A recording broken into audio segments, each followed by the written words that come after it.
Hi, my name is John Smith. Welcome to Kingdom Real. And today we have an amazing guest that you're going to be blessed by. My friend, Reverend Dr. William Revely. Really glad to have you here. Glad to be here, John. We appreciate you so much for having me. Thank you. So why don't you share with me and with the folks that will be listening a little bit about your family of origin. Where did you grow up and what was your family like? I was raised in Covington, Virginia. And I thank God for a mother who was my best friend. Oh, wow, yes. And grandparents, both my father's mother and my mother's father and mother were just tremendous influences in my life. They kept me in the church. Would you know that I was superintendent of my Sunday school when I was in the junior class? Oh, wow. Unheard of. Unheard of. But that's how they brought me along, kept me in the Word. Not that I was all that good, but I was good around them. Oh, there you go. All right. And I was unable to learn how to do things like they ought to be done. And so I owe much of my upbringing to my grandparents, especially Mama Vic and Granddaddy Carter. And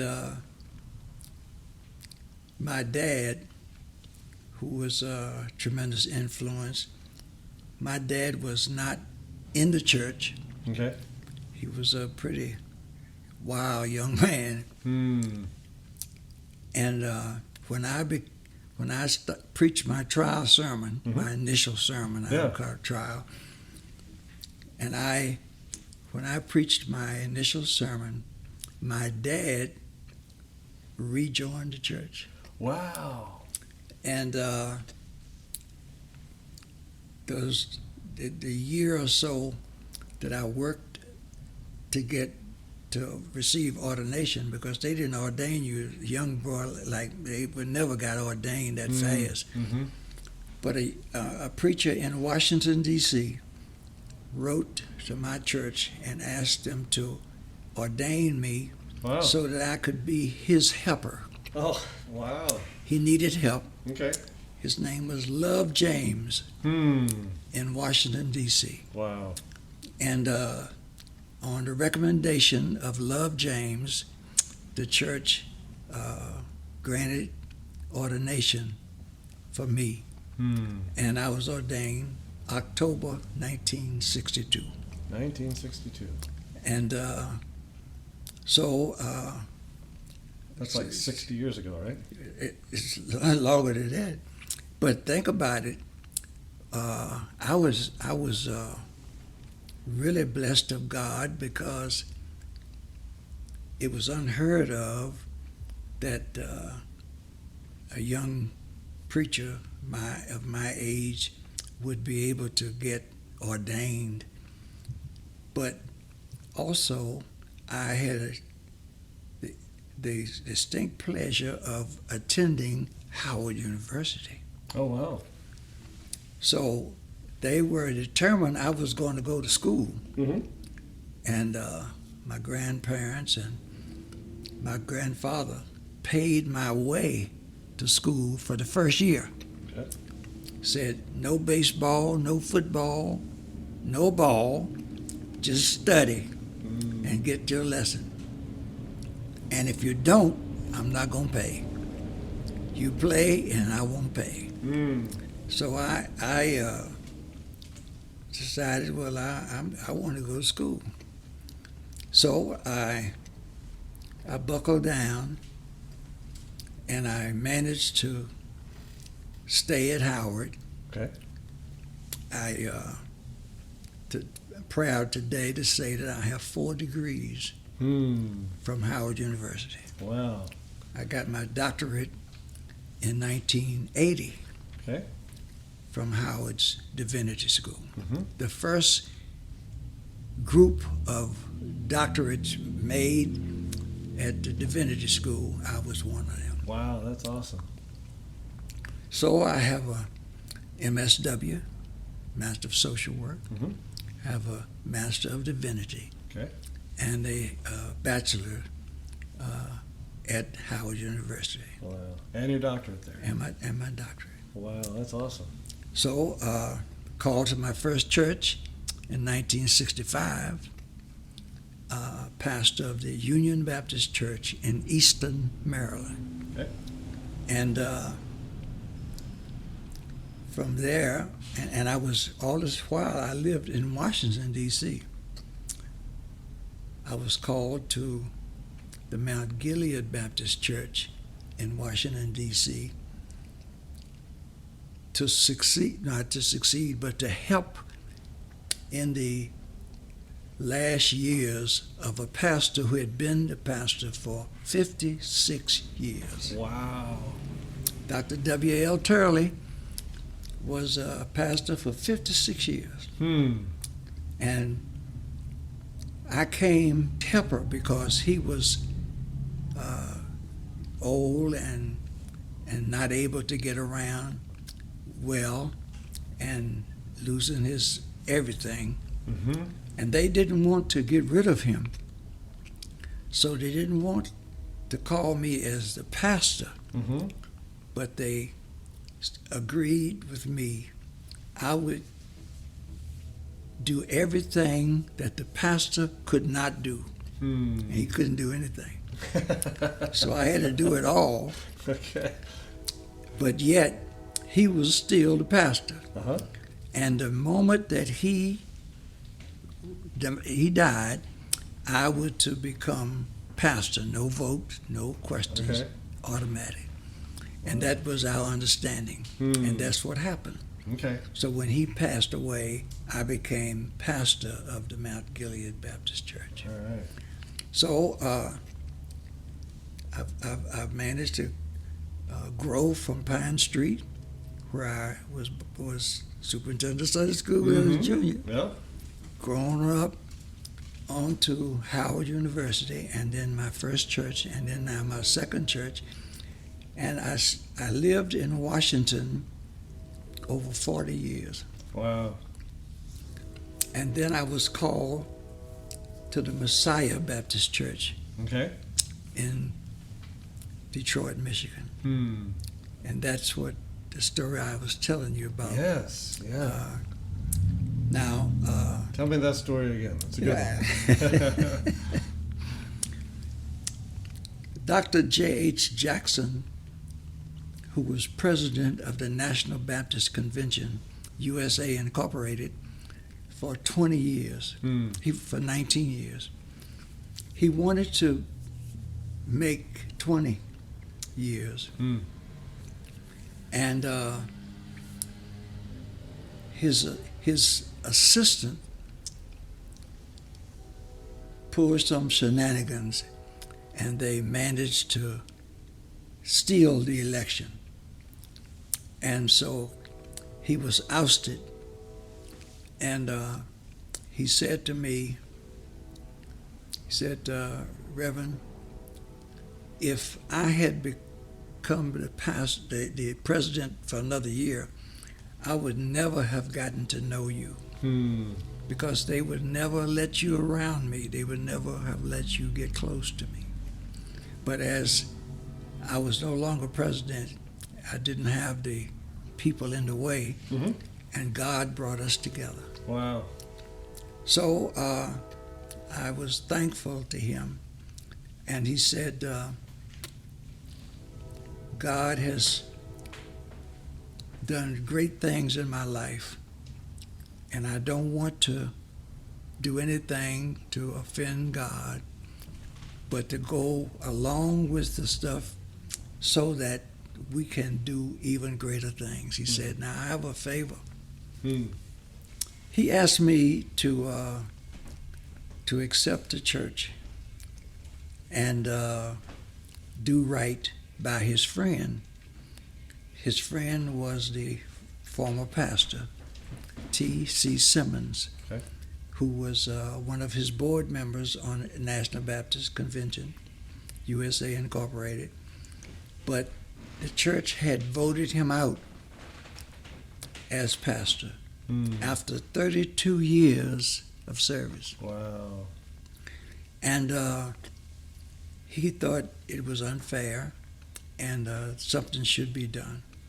He said, you accept the church and do right by my friend.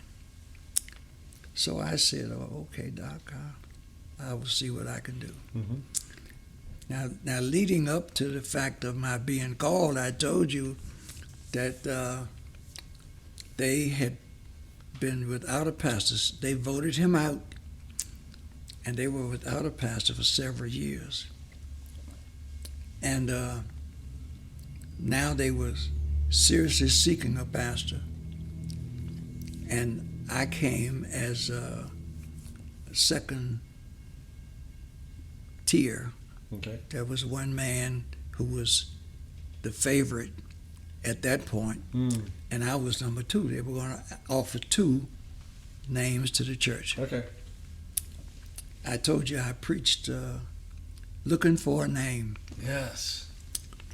and we have it on video, and I have to find that video. Yeah, because I want to see it. I have to get it to you.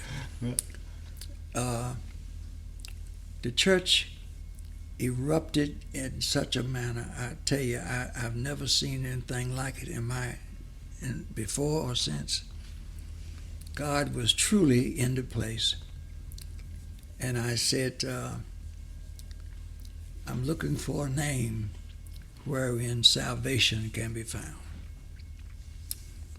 And as I stood there, I can remember standing, and I said, when I call Joe or William, it doesn't do anything for me. It's my name, William, but it doesn't do the right thing. It's just not the name.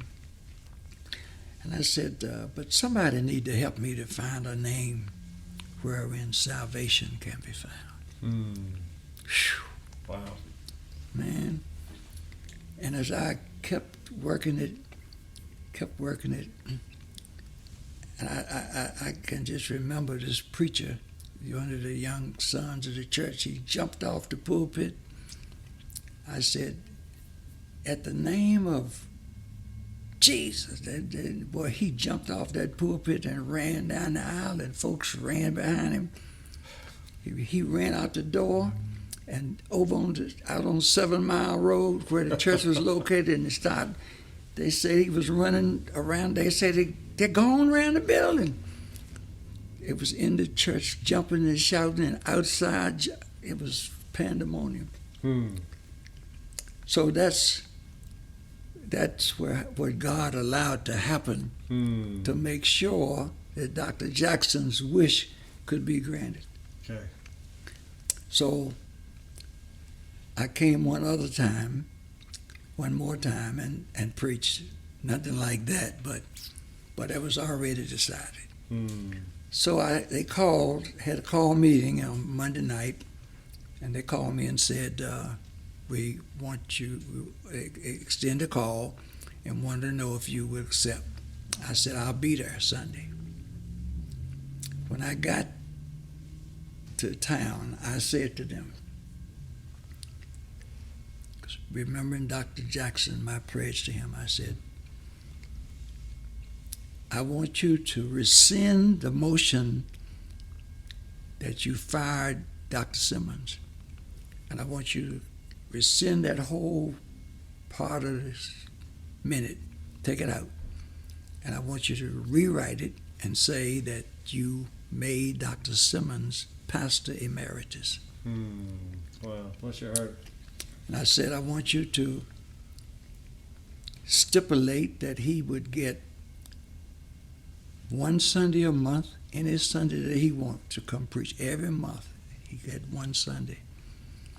And that he would be sent to every convention and association meetings that he wanted to go. We would send him free of charge. I said, you want us to? I said, yeah, I want you to rescind it and add this in a minute. I said, and then I'll let you know whether or not I'll accept this church. But if you don't want to do it, then I'll just go back to Washington because got a round trip ticket. I'll just head out the door. They said, we don't want you to go. We want you to. I said, well then, do what you got to do. So they said, well, how do we do that? And I told them, I said, I made the motion again. I say, accept, somebody make that motion and second it, and let's vote on it. They did, and they voted it, and then I went to the pulpit. I was on the floor. Till then, I went up into the pulpit. I said, I accept pastor to this church. And my first duty as pastor, I want us to give Dr. Simmons a retirement banquet at Cobo Hall. Well, I didn't know Cobo Hall then.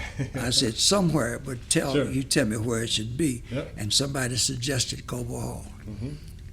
I appointed a chairperson. I didn't know them. His brother volunteered. I said, is he all right? They said, yeah. I said, well, he's the chairman. Pick your committee. And I stipulated, I said, now, I want us to give Dr. Simmons $1,000 for every year that he was pastoring this church, 32 years. I said, we got to raise that money, so that's what we're going to do. So we set out from that moment to do that.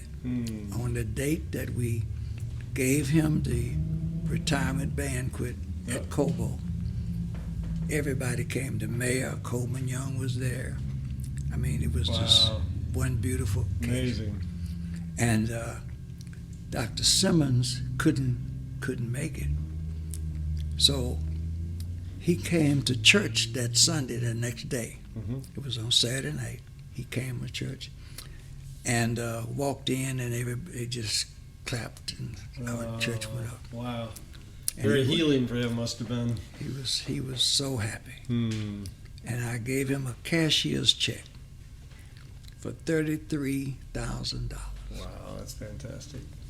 For every year. And I said, now, Doc, you know, you can preach any Sunday you want. Whenever you feel like preaching, once a month you come in and say a word to us. He never came, but he knew he could come. And so that was the experience with Messiah Baptist Church, and my fulfilling my promise and pledge to Dr. J.H. Jackson. Yeah. And when Dr. Jackson passed away in Chicago, they mentioned my name as a successor. There's no way I could leave here and go to Chicago. Yeah. Follow Dr. No, there's no way I would even consider. So I stayed at Messiah for 10 years. I told you, and then, of course, I like to say that in those 10 years, we started something that is unbelievable. They were doing less than $2,000 a Sunday in the offering. But in less than 2 years, we had that offering raised to $10,000. Wow. And then in less than 5 years, we were doing $25,000 a Sunday. Wow. And I was one of the first churches to have the Brinks truck to come on Sunday morning and take the offering to the bank. Wow. Brinks picked it up and carried it because I couldn't trust the folks in the church to. That's a lot of money. Yeah, it's a little too much money. Yeah. But that's how God blessed us, and we were coming to be one of the biggest and best that God had anywhere. But I told you, the devil got real busy. Yeah. Tell me a little bit more about that. So they mounted up continuously a block against me. And unfortunately, I had to end up leaving under duress. And I organized Holy Hope in 1999. So I've been pastor of Holy Hope Heritage Church Baptist since 1999. Wow. Okay. So I'm like 23 years next year. Next year. That's right. Yeah. And that's how God has made my journey. And I think, Painful at points. but the best of everything. Yeah. And God always got the victory, got the glory. That's great. So, as you look at your life and ministry, what makes you come alive? Well, I think it's just the fact of knowing that God can do anything but fail. There is no failure in God. Okay. I believe that. And you know, I have not let anything stand in my way. I told you my greatest, I think the thing that had touched my life the greatest was my mother's death in 1955. I was just 14. Yeah. And before she died, she said, she took me out on the back porch of our little house, and she said, "Son, you could be president." And I said, "Mama, president of what?" She said, "You could be president of this country." I said, "Really? You think so?" She said, "You just keep doing what you're doing." And so I had good grades, and my mother was always there. She was my biggest fan. When she passed away, killed in a car accident at 27, and I was 14. Yep. And I said, "My God," I went to my granddaddy. I never forget my granddaddy said to me, he said, "Son, you have lost a mother, but I don't want you to forget that your granddaddy lost a daughter."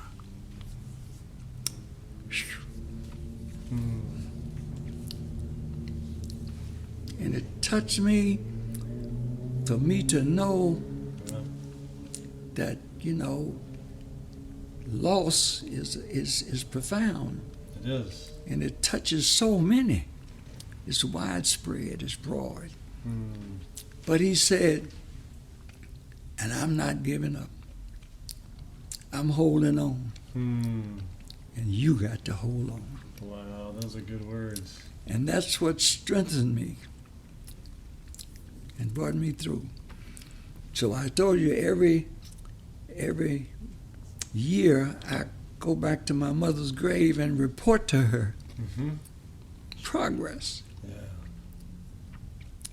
And I said, "Mama, I was pastor, I was named pastor at Union Baptist Church. I'm not president yet, but I hope that'll do." And I bring a report every year. I come back to Mother's grave and give her a report. And I did that up until my last report that I'm at Holy Hope. So 20 years ago, I haven't given her a report since then. Okay. But it just gave me great joy to just go and let Mama know. Right. I'm not president of the United States, but this is my report. So we have about a minute left. What would be your message of hope to anybody who's tuning in? Maybe they went through a tragic loss like that. What would be just a kind of quick summary message of hope you want to share with people today? I would just say to them, hold tighter to God's unchanging hand. And let nothing separate you from the love of God. Nothing. And don't listen to what anybody says against God, against the church, against good, against righteousness, the right thing. You do it anyway. And if you do it, God will bless you and He'll make a way for you. Oh, that's fantastic. I'll tell you what, this has been so good, I think I'm going to invite you back for another episode. Well, How's that sound? Whatever you say, Brother John. Okay, Of that course. sounds good. Well, I'm John Smith. Thank you so much for joining us for this episode of Kingdom Real. Can hardly wait to see you next time. God bless.